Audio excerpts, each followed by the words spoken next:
Hello and welcome to Pixie Conversations. My name is Leslie and I will be your host. And at Pixie Conversations, we are trying to create conversations to uplift and inspire. And today I have an amazing guest with me, Melanie Lichtinger. I probably said that wrong, but she will correct me. And she's an astrologer. She also reads tarot and does a bunch of amazing healing arts and brings them all together. She has done a few readings for me and they have been really amazing. She has been doing this for over 20 years and has clients all over the world. And every time I've gone to her, I always find that I leave kind of buzzing. There's so much information that's welling inside of me and so much beauty that's kind of bursting from me that I can find new potential, I guess I could say. But I find right now, this is kind of an important conversation to be having because there's so much brewing right now, astrologically. You know, today that we're recording, depending on when you get the replay, we are on the new moon and it's closing the eclipse season in Sagittarius. And we're on this big buildup to the big conjunction. And if you're feeling this, like I am, it feels pretty full, you know? So if you have questions, we're gonna kind of dive into it and start bringing out what is this conjunction? What's happening for 2021? What's coming our way? You know, after 2020, it's kind of like, you know, what is going on, right? And so we're going to have this great conversation, go back and forth and just talk about what's happening and hopefully bring some clarity and some new things up. And so I will introduce Melanie and we'll just get to it.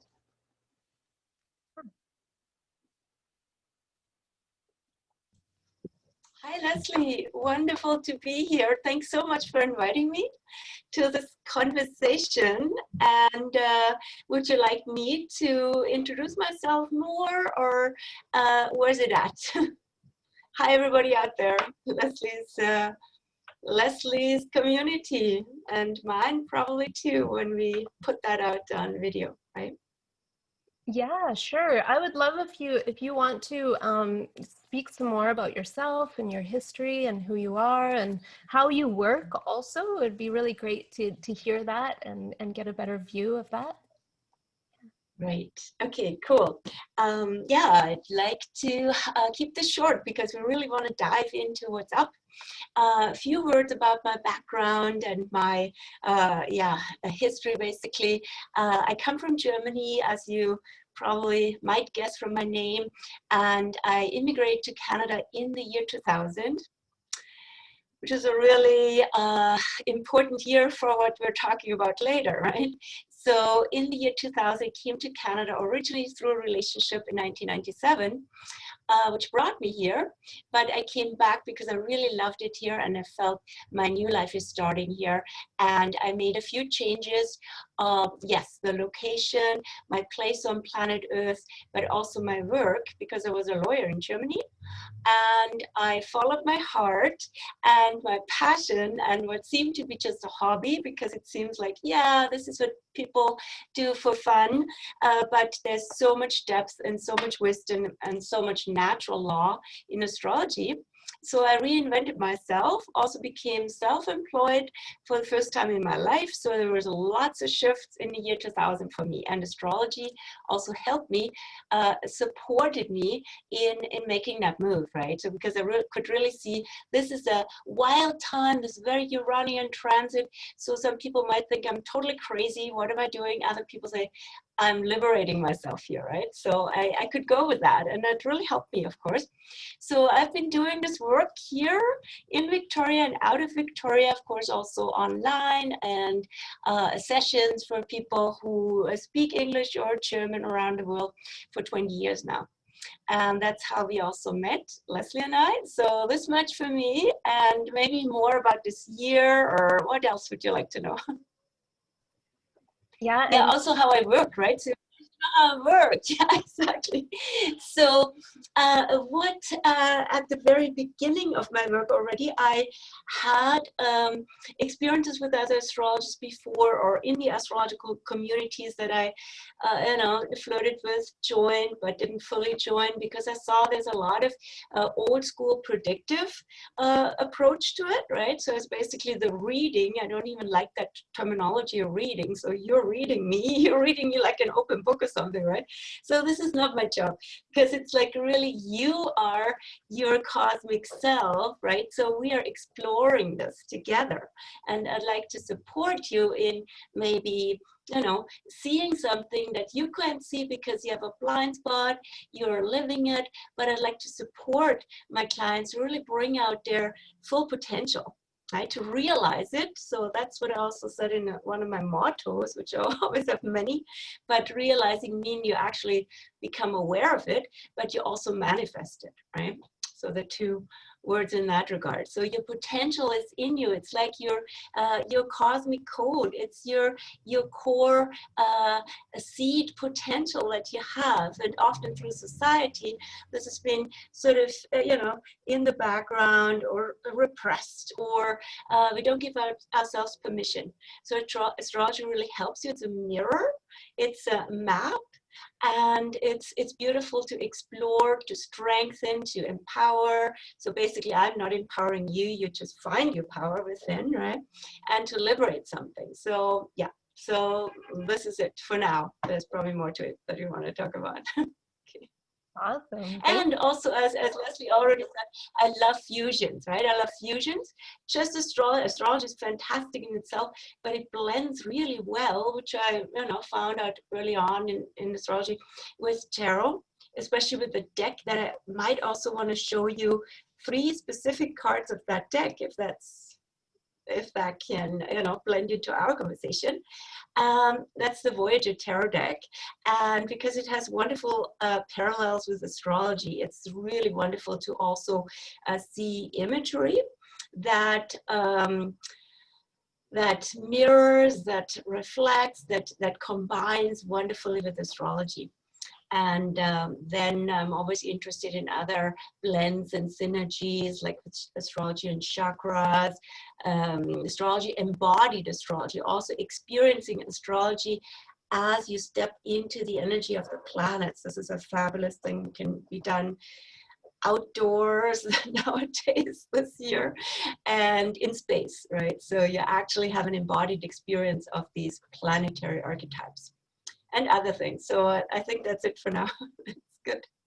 Awesome. Yeah. Awesome. Thank you so much. I'm really happy that you invited that in, because I actually didn't know that you were a lawyer. That's pretty cool.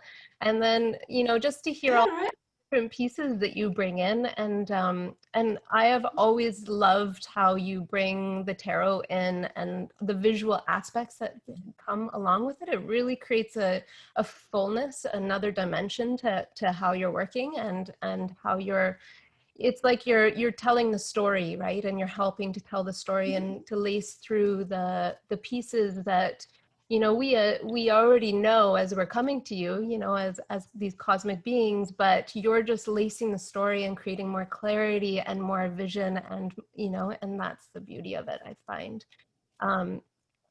So I'd love to dive Yeah. in, because I'm so excited. I love to geek out on astrology. It's one of my favorite things. And I know that we'll have a bunch of people watching, because I've already had a lot of friends calling me, asking me what's going on, and I might know a little bit, but definitely I'm excited to pick your brain.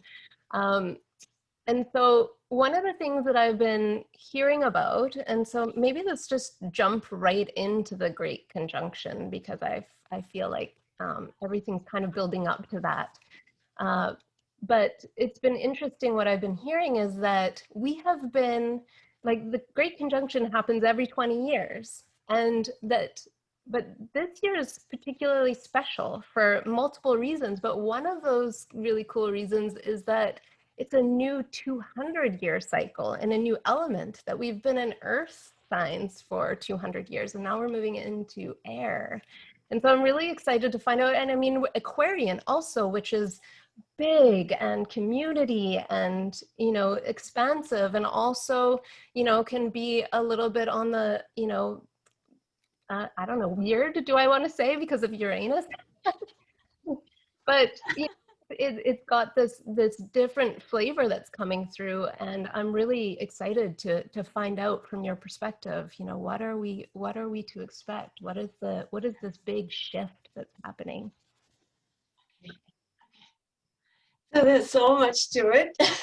The irony is that I even held off with writing about it in my email Astro News. It just focused on the total solar eclipse from today with all its entourage, because there will be so much in it that I can't possibly overwhelm myself and my readers with all that. So I'll write about it for the solstice. And so I want to say a few words on that note, because we are now in a huge closing cycle. This total solar eclipse in Sagittarius was also a release eclipse, an ending eclipse with a south node. In other words, Sagittarius, it's shadow, so when it has sort of exhausted itself or goes into the shadow, what can happen is like we're telling ourselves the old story. Sagittarius is storyteller, but now it's time to really move away from the old story, and including the old beliefs, the old agenda, the old propaganda that just reinvents itself that's out there, right? And beliefs that had basically that drain our energy, especially beliefs that are a lot based on polarities. So we're dealing a lot this year with polarization, right? So, and the polarization, the beliefs in polarity, ultimately, just check that out. Where does it lead? It leads to conflict. It leads to conflict. It leads to war. It's destructive, right? So that whole polarization world, we know we can't go any further with that. We've reached sort of the edge of that, right? So that's not it, right? And so there's an ending, there's a big phase of ending now, and I would even say like from today, the total solar eclipse until winter solstice is what I call a galactic portal, right?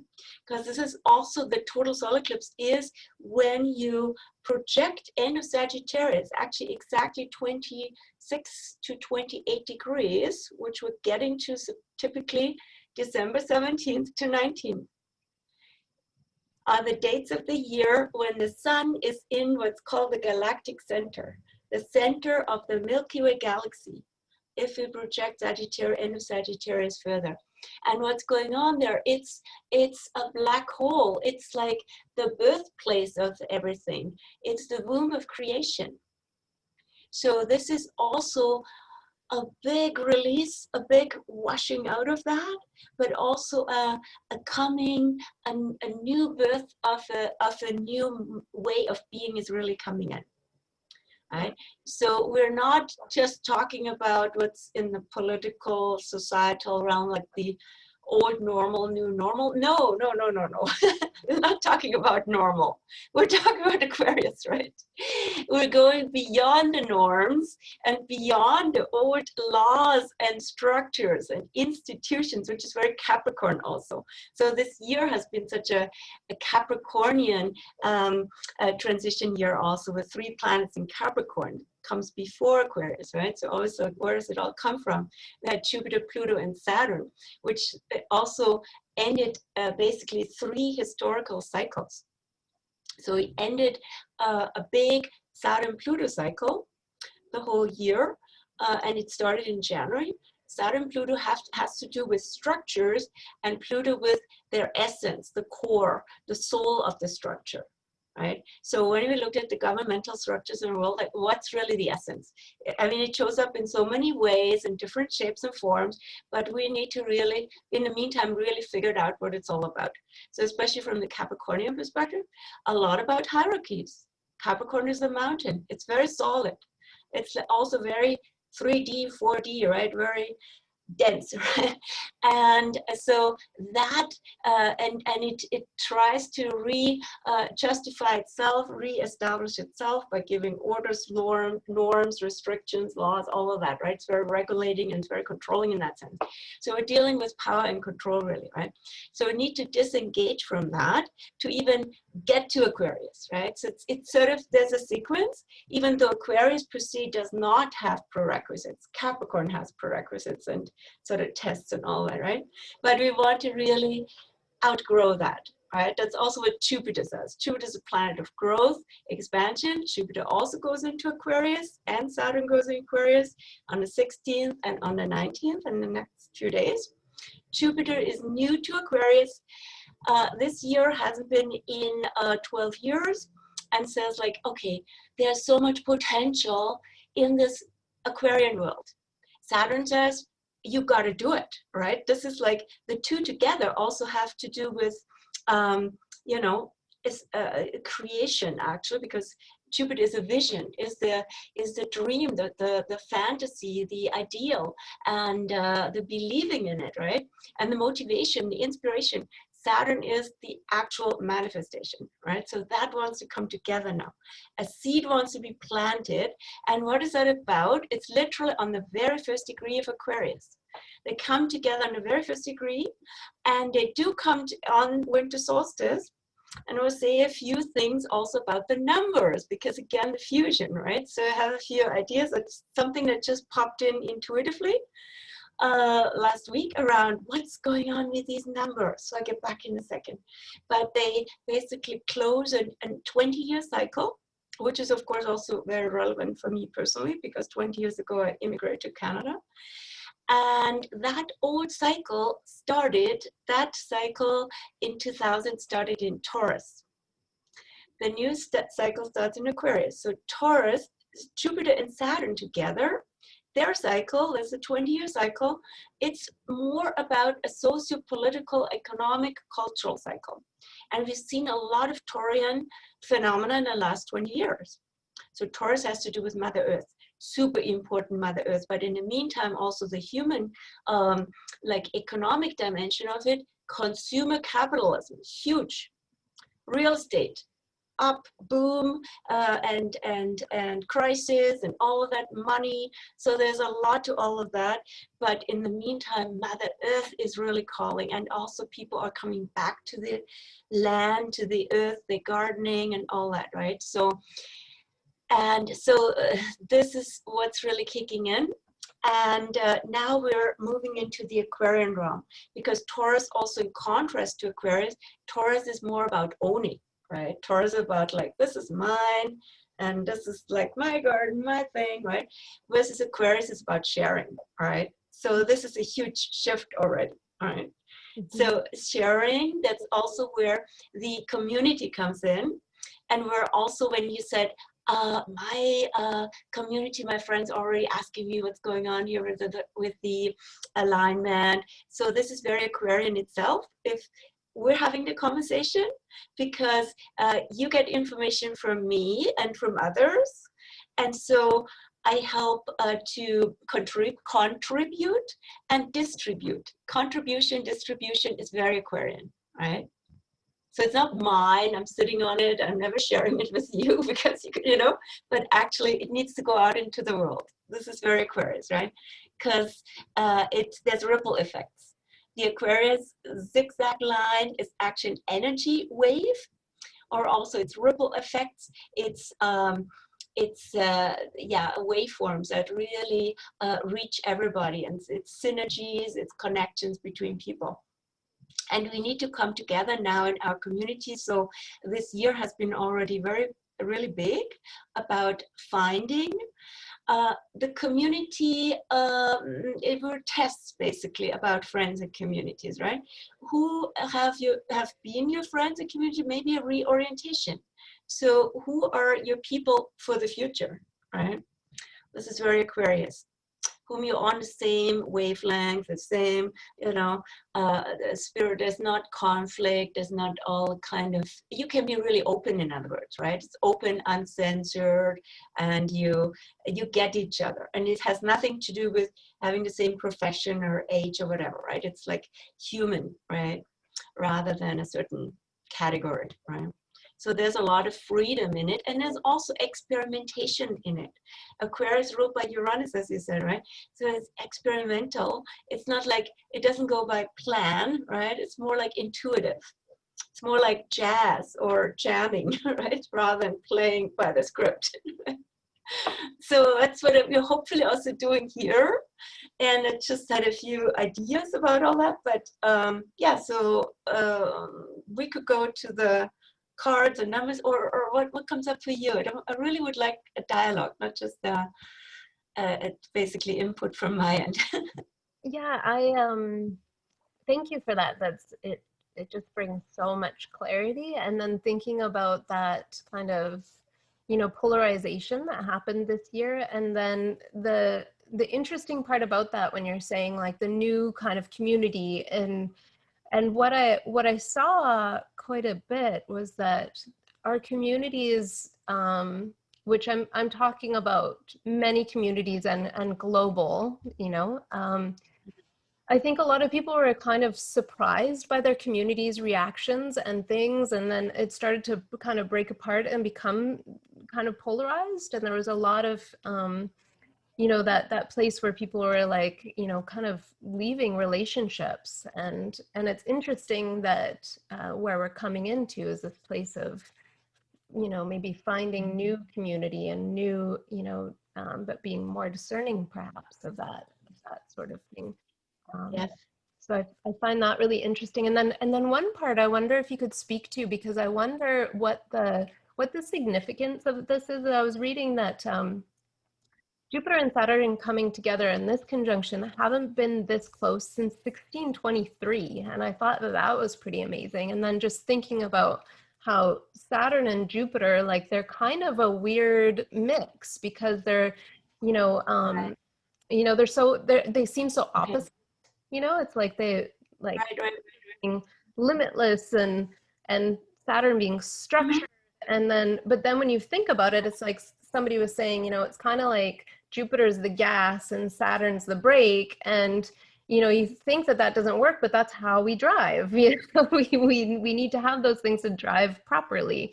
And so it's kind of like, oh, you know, like this year was such a fumble, it felt like, you know, for all of us trying to figure things out. And it's like, maybe they're going to set us back on a good track or something. I don't know. What are your thoughts on that? So this year we've had not just Jupiter, but also Saturn and also Pluto is still going on in Capricorn. So that's a whole different ball game than Aquarius, right? So Capricorn is Saturn's domain. So Saturn was pretty much leading and had sort of a support team by Jupiter and Pluto. So Saturn loves, in Capricorn especially, loves to establish something that lasts and is permanent.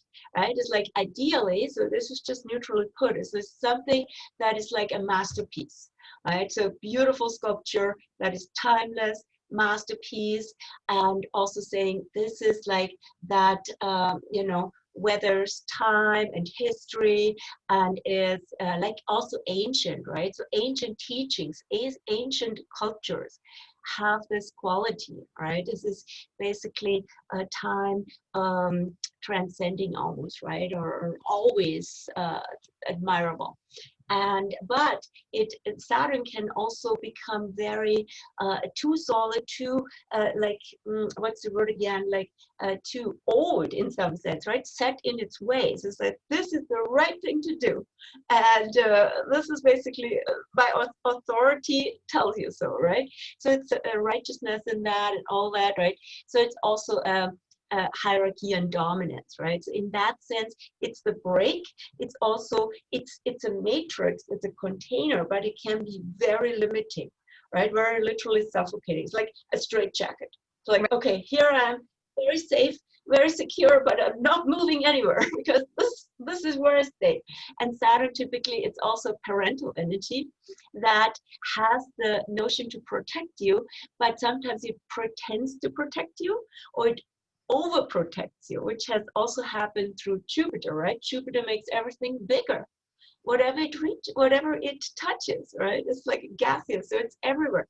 So Jupiter has blown up this whole Saturn notion, and Jupiter per se is not happy in Capricorn, right? Jupiter likes to be free and spacious and out there, but in Capricorn it's like, okay, we have work to do, and we have a whole mountain of work to do. We need to move mountains here. This is what's like basically big, right? But sort of, oh my God, yeah, let's do it. And then more and more piles up. So we're coming to an exhaustion of that now, right? And Jupiter likes Aquarius much better, and Saturn also used to be the old ruler of Aquarius, so that's okay. And basically what's also usually not discussed is the point that actually the conjunction, what happens is Jupiter passes Saturn, because Saturn has been ahead of the game. Saturn's been the leader. And so now Jupiter comes, has already passed Pluto, and now passes also Saturn. So Jupiter is ahead. In other words, we're leading with the vision, not with the have to or restrictions. And on that note, I want to say something also when you said like earlier this year, there's been already tests and shifts regarding community and even like breakups and so on. So my sense is it would have also, there's always many factors, but it would also have to do with the fact that Saturn was already in Aquarius for a period since spring equinox, the 21st of March, until July 1st. So that was basically a test phase, and Saturn likes to test. I like to associate Saturn also with the archetype of quadruple T. So it even looks like a T. The symbol looks like a T with a hook in it, which is also like a cross with an anchor, right? It really anchors you, right? And so quadruple T also in terms of tests, tasks, teaching, and training, and even time, right? Quintuple. So there were lots of tests. There was lots of tasks. So you have to do this because it's ordered, it's a law, it's a restriction, whatever. And there's a teaching in it. But the teaching is ideally to be in our own authority. What does this whole scenario show us, rather than polarizing and projecting authority onto this, parental, sort of pseudo-parental, governmental kind of phenomenon, right? And saying, okay, they tell us that we have to do it. I don't want to do it. Yes, you have to do it. Okay, be socially responsible, all that kind of stuff, right? So to see the parental dynamics in it all, that's also a Saturn piece. And often it goes back to your own. That's my question also. So people, how they responded this year to all of this, what is their own history around their inner child in a parent? Right? I love that. So that would be something to, basically step out of the direct reaction, confrontation or so, and actually go into history, which is also Saturn and Capricorn, right? What's my history with authority, with teachers, with and with parents? That's where it starts, right? Anyway, so there was already a testing phase with Saturn and Aquarius, and that could have had the effect of seeing like, oh, these people, I thought they're my community, I thought they're my friends, which is Aquarius thing, but now we're basically in two different worlds, right? I'm in this world, I'm experiencing the situation like this, they experience it from that level. Maybe I experience more fear, which is a huge Saturn factor. Or they experience more fear, or I'm afraid of something and they're afraid of something else. They're afraid of me now, or whatever, right? This is all Saturn, right? The social distancing is classically Saturn in Aquarius. Aquarius is social, Saturn is distance, bubble, separation, protection, order, boundary, right? It's literally manifested that way. I'm not saying it had to, it should, right? But it manifested on that level, right? And so we saw this, and I was like, okay, what does it tell us? So we respect them for who they are. And respect is also a Saturn piece, but also Saturn is about closure and completion. A completion, whatever that pattern typically has to do with old patterns, also has been for you. Right? So that would be something to explore, like really personally would be really choosy to explore that, right? So I don't want to go into that, but that's a piece. So Saturn comes back into Aquarius, but yes, for the next more than 2 years, but Jupiter takes the lead. And Jupiter and Saturn, you said, yeah, so new to an air sign. Not exactly true, because I know it's very out there, because there was also an alignment in 1980-81 in Libra, which is an air sign. Oh. But primarily it's been in earth signs. That's true, right? It's been in earth signs. But it's so cool that we have now this jump into the first degree of Aquarius, which is also a cusp from Capricorn to Aquarius. That's another piece of synergy that I like to work with, the cusps in astrology. So this cusp has a lot to do with collaboration, because Capricorn is, you do your work, you ideally, you know, at the end of Capricorn, you have matured your work and your expertise, you're really good at, you do what you're best at. And now you don't stop there, but you actually meet other people who are also great at what they're doing. And that it comes together. That's an ideal society, really, right? If everybody did what they're best at. So that would be the cusp, the continuum from Capricorn to Aquarius. Collaboration and community building. Capricorn is a builder, right? Capricorn is the architect, the builder, and Aquarius community building, but building together, right? So that's where it's at. And now it comes not just because the time has come, Saturn, we have to do this because whatever reasons, but also because there's so much potential. That's the Jupiter part. There's so much potential in this, there's opportunities in this. And this side wants to lead, right? It's just like when I came to Canada, right? Also, like I saw the potential rather than, oh, I have to go because I need to do my work there. That wouldn't have been motivating enough, right? Also say, I want to, this growth, right? There's potential. Yeah, and when you said great conjunction is also a bit of a buzzword that's out. It's a little bit like the blood moon or something, right? So it makes it a bit more dramatic. And technically what I've read, but I want to discuss about that more. I haven't done all too much research, but what I read I found really interesting is like great conjunction technically is only used when it happens 3 times a year. When this conjunction is like, it can happen, right? That it happens 3 times, one planet goes forward, goes retrograde, right? It can happen. And that didn't happen this time, right? It's once. But the cool thing is that it did happen 3 times at a very, for a very significant alignment in history. And that alignment in history actually has to do with our Christmas. So I'm wondering whether you have an idea. Oh. Was it like a birthday by any chance? Sort of. Okay, sort of.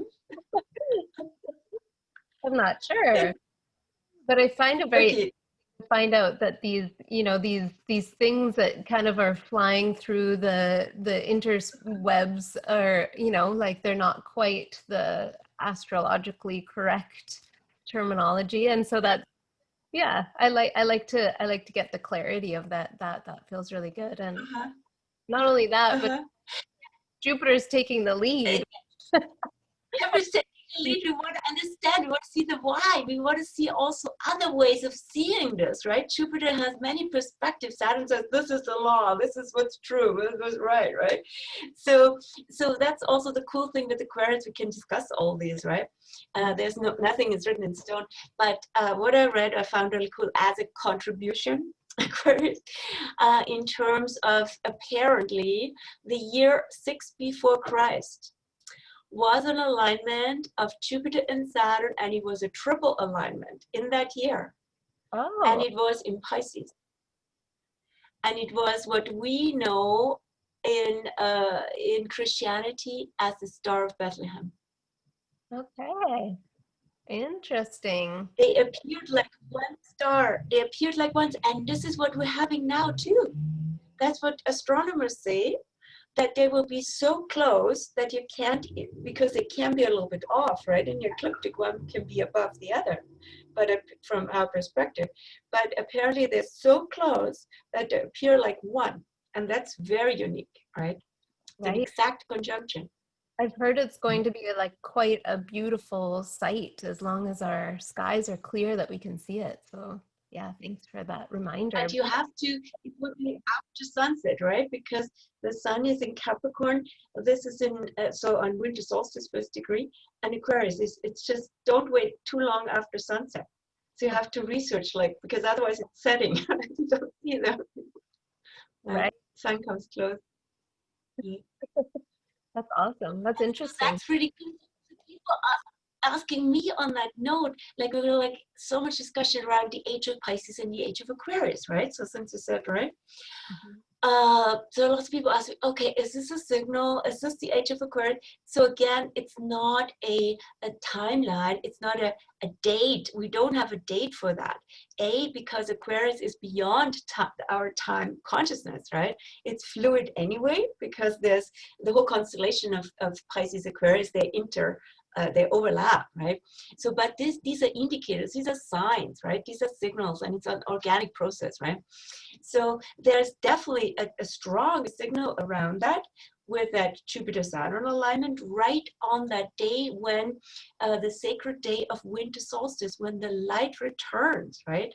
And Aquarius is also when the light is getting stronger in the winter, right? So first we're working through the Capricorn season, persevering, slow, and with Aquarius, end of January, you notice already the light is getting stronger. So it's a lot about light, because also Aquarius is more like, if Capricorn is a rock, the stone, Capricorn is the crystal, is the glass, right? There's transparency and lightness, and also more light is coming in.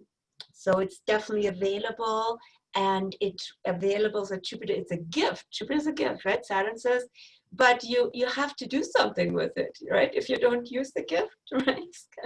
It's like, right? But together, shared. And Aquarius, yes, that. And then even Pluto will go into Aquarius in 2023, 2024, which is even rarer, because Pluto has a 248-year cycle. And then we're at the same time in an outflow of the Pisces age, also from my understanding shown through Neptune still in Pisces, Neptune its own sign of Pisces, until 2026. So I would say this decade is definitely a transition decade, and this next week's alignment is plants a seed, right? So, so Amazing. yeah. Oh my goodness. I feel all sparkly just I feel like there's just so much readiness for, for all the stuff speaking to that's coming in. So that's really exciting. I would love to hear Exactly. what you were speaking to before about the numbers. Like what are the numbers that you were speaking to, and yeah, dive into that. And maybe, I don't know if you want to bring out some cards and pick some cards or something. Yeah. I get the cards that go with the numbers. So I'm not a numerologist, just like I'm playful with them, right? As we're also doing with our alignment of our interview even, right? We said 444, didn't want to do a 430. We like the multiples.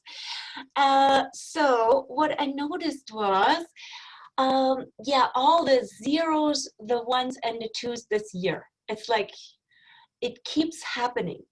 So we have the year 2020. We had the alignment of Saturn and Pluto on January 12th, 2020. 1, 1, 2, 2, 0, 2, 0, right? Then we have the winter solstice already on 21/12/2020, when also that alignment happens, plus the winter solstice. Let me just check my calendar here again. This is like, gives me when the sun enters Capricorn, when the exact winter solstice is. And it will be at 2:02 a.m. At 2:02 a.m. on 21/12/2020. Wow. All right, so it's like, that's pretty striking. And then Saturn conjunct Pluto will be at 10/21 Oh my goodness. on 12/21/2020. You got, I mean, you can't miss it, right? So it's like, when you look at that, it's quite something. That is. Anyway, so I was then looking, okay, with these numbers, why do they keep coming? What's the message there, right? Just and I was looking at the tarot cards. Tarot cards start with 0, right? The card 0 in tarot is the Fool usually. In this deck, which is the deck I use for astrology mostly, it's the Voyager deck. I show it here. Sorry, that's the wrong one. Here is 0. So 0 is the Fool and Child. Is the 0 is the embryo, the embryonic state, the pure potential. We're in a cocoon. It's about to happen, but it's not happening yet. Everything is possible. It's not manifested yet. So being in that innocence, in that anticipation, in that childlike, authentic, zero consciousness, I call it also, right? A 0 point. Being in a 0 point. You're not manifested. You're not, nothing is, you're purely present with what is at this stage. And that goes also beautifully with Chiron now in Aries, will turn direct tomorrow. Chiron is wounded healer energy. This is where the medicine is. Like, you could say so much to that because it's been so important this year as the archetype of medicine, you can imagine, right? So anyway, so I just leave it with that. But Chiron is in Aries. It also says the medicine for all of us is to be fresh, to be new, to be authentic, to be present. And that is very much this Aries 0 energy also, where everything begins, right? So then the number 1 in tarot is the Magician. He is a magician. So this is about magic. It's about manifestation.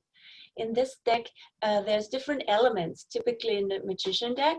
So bringing elements together as an alchemist, right?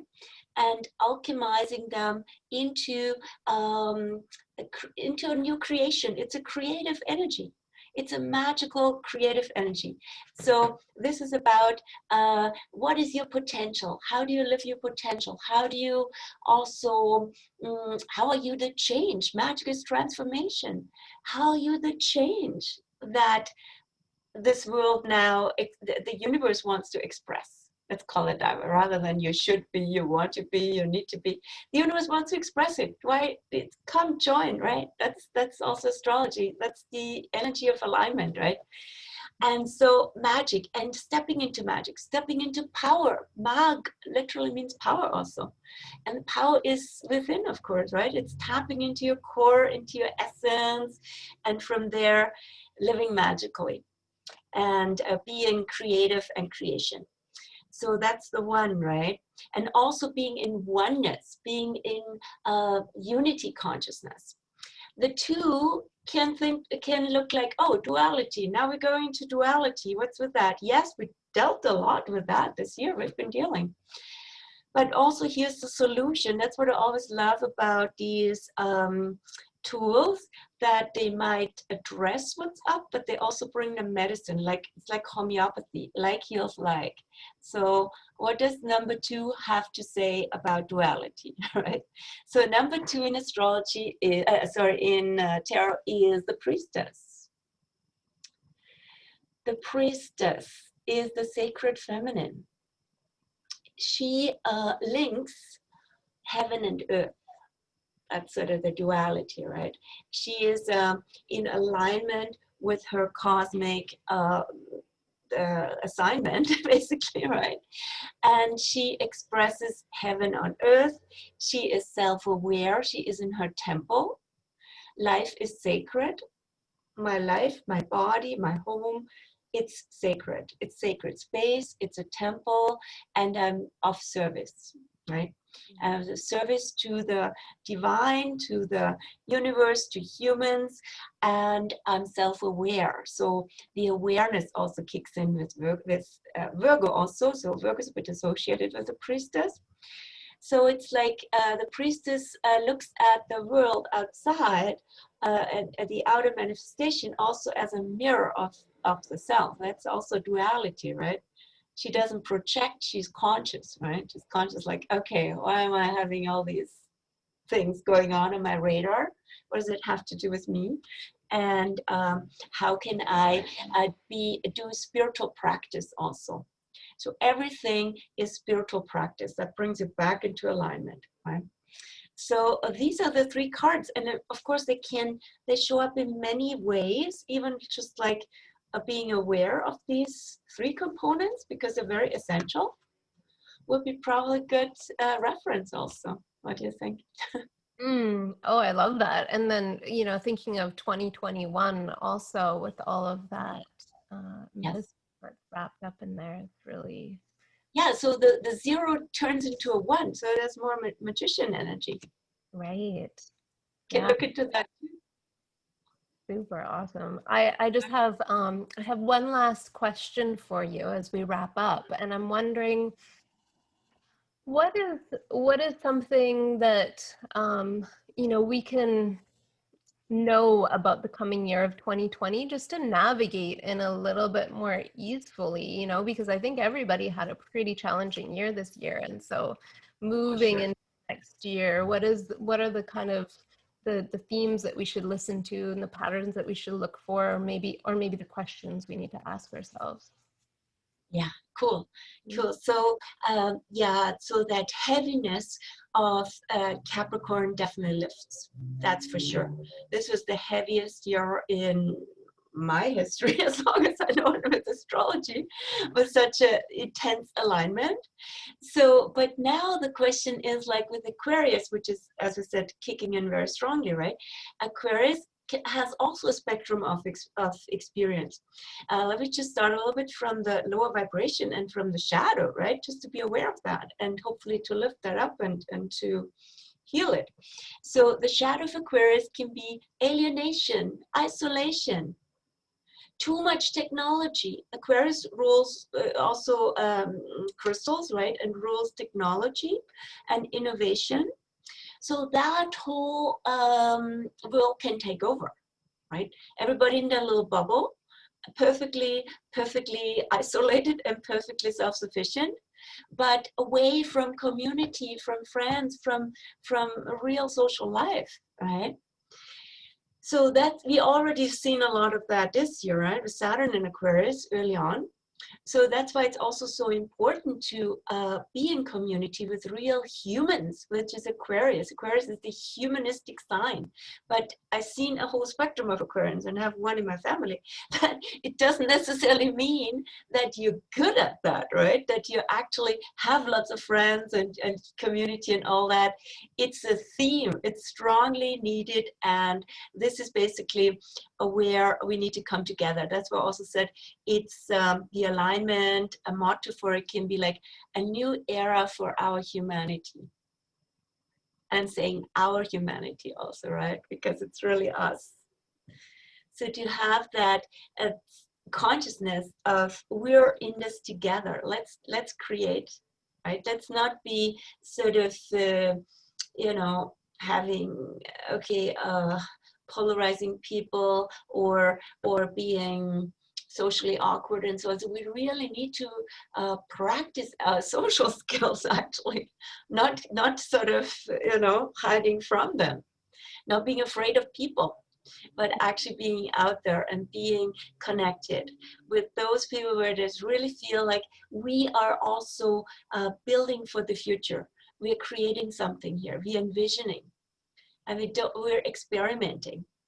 Experimentation comes in very strongly also with Uranus, the planet of Aquarius in Taurus, and since the last 2 years. So what I say to that for now is also embody freedom. So how does your body and your connection with the earth, and what does it have to do with freedom? What does it have to do with the free expression of yourself, right? And so it is edgy, it's really new, and also being patient with us taking baby steps. That's really important. That's also like, you know, zero, right? Because Aquarius can be so idealistic and kind of like, oh my God, we could do all this and this, and then, oh no, but it's difficult with those people, and I'd rather do it myself again, and so on, and all these things.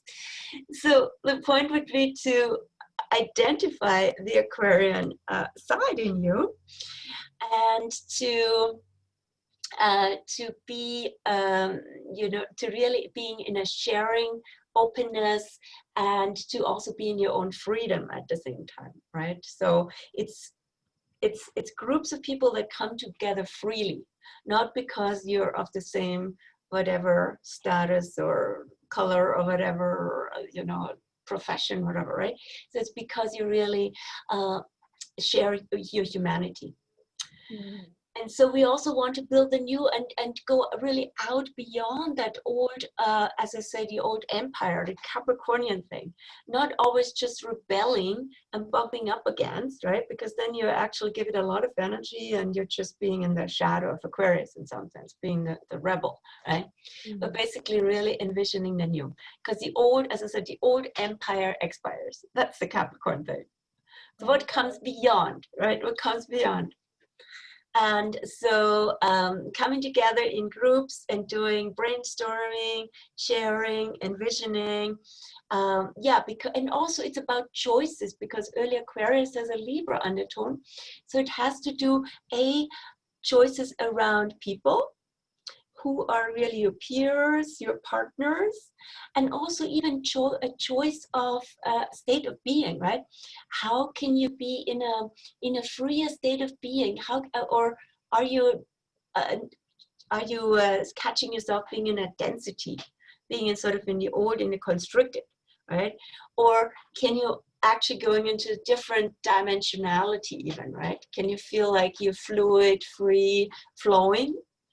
Or are you in this boxy thing, right? Mm-hmm. So choices, and it's a choice, right? Because it's really freedom, right? Awesome. Hope that helps. Thank you so much. You know, it's funny, and in closing, I'll just say,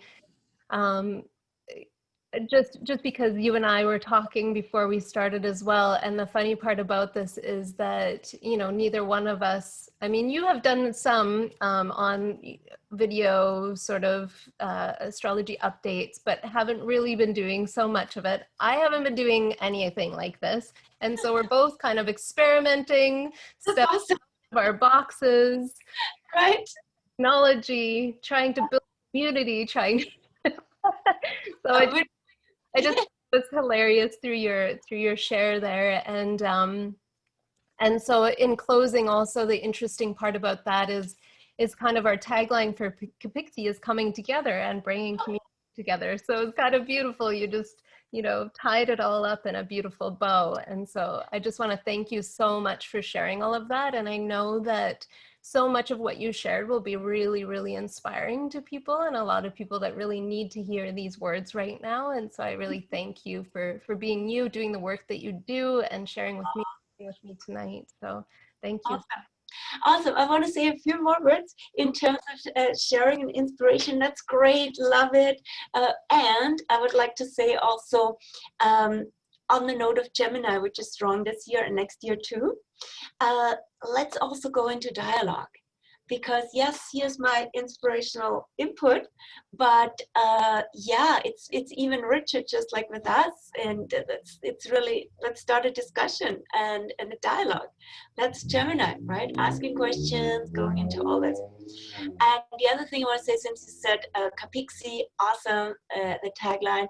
And when something, or when we are in alignment with these energies, then usually it's joyful, it's creative, and I love when I can sort of confirm that, right, with the class. You're already doing it, or as you said, we're already doing this too. Yeah, and I think with your readings, that always feels like what you're just in pure confirmation of confirming and uplifting the spirit that you're reading for. Yeah. confirming is strengthening, basically. It's like, okay, go for it. This is great, right? So it doesn't mean like, oh, I already knew it. No, no, this is awesome. This is like great. Well, Okay, wonderful, Leslie. Oh, thank you. really enjoyed this.